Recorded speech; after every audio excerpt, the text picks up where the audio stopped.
Yo, what's up mga boss? May 12, 2025, Election Day. So nakaboto na ba ang lahat mga boss?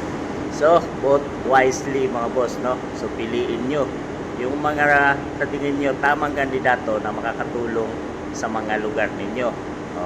Ngayon ay election ng mga senators, governor, congressman, mayor, konsihal.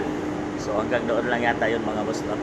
So vote wisely at bumoto ng tama ayon sa inyong mga paninindigan mga boss. Hindi lang dahil doon sa nabayaran kayo. So kung may binigay man, pwede yan, tanggapin natin mga boss.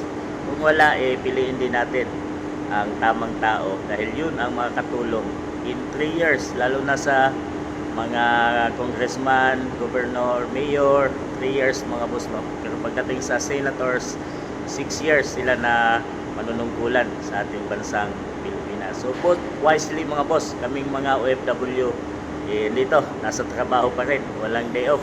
So sana makaboto din kami.